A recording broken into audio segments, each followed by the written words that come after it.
Bharatiya Janata party के Jammu Kashmir UT कार्यालय में जो प्रेस कॉन्फ्रेंस हमने रखी है, प्रमुखता से ये 3 विभागों को केंद्रित है।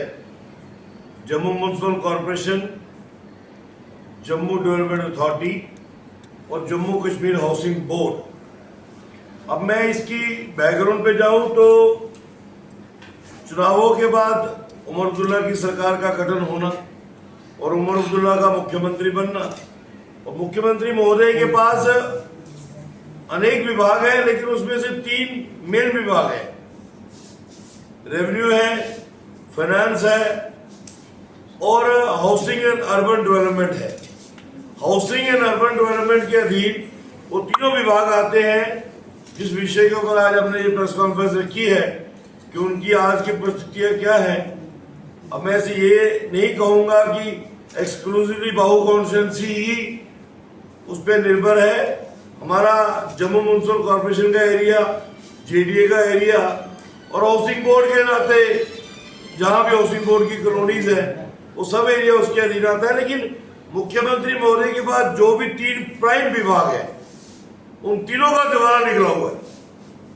आप फाइनेंस विभाग की बात करें, ये मुझे लगता है पहली ऐसी सरकार होगी जिसकी बजट पास होने के बाद भी लागू नहीं हो पाई। आपको पता है असेंबली सेशन में बजट पास हुई और 31 मई आज खत्म होने को आया है। एक नया पैसा भी विकास के लिए इस सरकार ने रिलीज नहीं किया है। कॉन्स्टिट्यूंसी डेवलपमेंट फंड जो कि एमएलए का प्रेरोगेटिव रहता है, 6 महीने के पहले पैसे से ड्यू, अक्टूबर से मार्च तक के वो नहीं दिए, फिर मार्च के ऑनवर्ड अगले साल का 25-26 का जो सीडीएफ था उसका अभी तक दूर तक कोई नामो निशान नहीं है, जिसकी वजह से लोगों के अंदर भी ह्यूल कराई है। और ऐसा नहीं है कि जम्मू कश्मीर भी बराबर सफर कर रहा है, क्योंकि लोगों ने जब वोट दिया था ना इस उम्मीद से दिया था कि ठीक है केंद्र सरकार जम्मू कश्मीर में विकास का नया तामझाम चला रही है, तो सरकार बनने के बाद इसको और एक्सपीडाइट होगा। केंद्र सरकार की जो योजनाएं हैं वो तो लागू हो रही है। केंद्र सरकार ने जो काम चलाए, चाहे वो नेशनल हाईवे का हो, एक्सप्रेस वे का हो, उसमें तो कोई रुकावट नहीं आ रही, वो काम चल रहे हैं।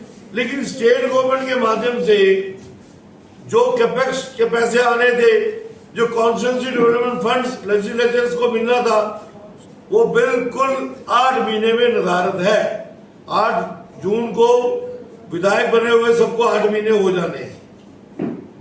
रेवेन्यू डिपार्टमेंट की बात करें तो रेवेन्यू डिपार्टमेंट में इतनी चोरियां हैं कि मुख्यमंत्री महोदय मुझे लगता है कि आज तक उस बुलंदे को उन्होंने खोल के नहीं देखा होगा। और वर्स्ट इफेक्टेड उसमें जम्मू कैसे है, जो हमारा जमीनों को, मालकी जमीनों को कुछ अफसरों की बदमिजाजी की वजह से गैर मुमकिन घर बना दिया गया। 7 लाख कनाल जमीन की जम्मू की, चाहे वो जम्मू है, सांबा है, कठुआ है, जो यदि पुष्टि मालकी जमीनें थी, जब खरीदी हमने या किसी ने 15, 20, 25, 30 साल पहले तो मालकी थी, जब उसमें काम करने गए, उसको बेचने के लिए गए, तो गैर मुमकिन खड़ होगी। वाह, क्योंकि इनकी कलम थी और इन्होंने उसकी किस्म ही बदल दी।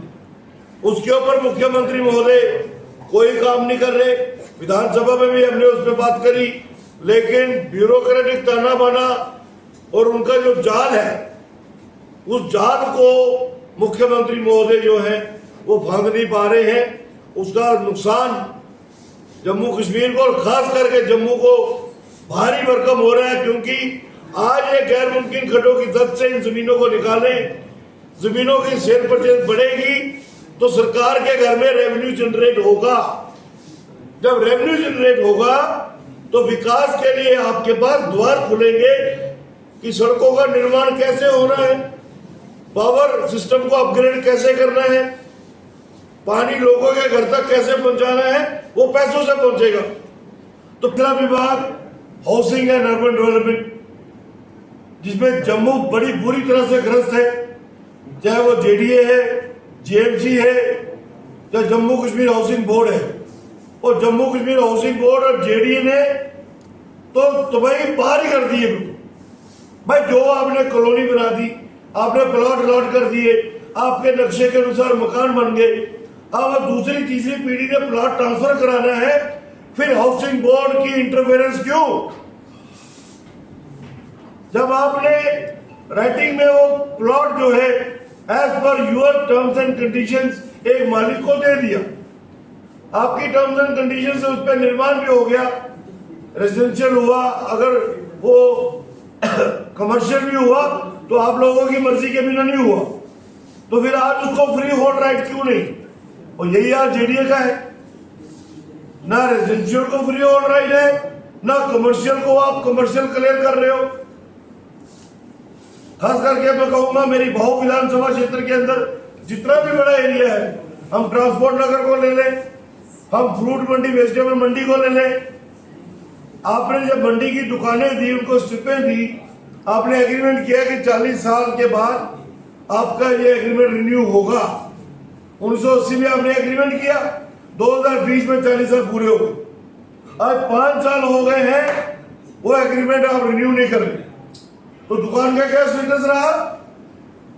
आज उनके सिर पे वो तलवार लटक रही है, बैंकों के करोड़ों रुपए के उनके कर्जे हैं, बैंक उनको फर्दर लिमिट एक्सटेंशन नहीं दे रहा, उनका बिजनेस खतरे में है, लाखों घरों की रोजी रोटी का साधन ये जम्मू के व्यापारी हैं।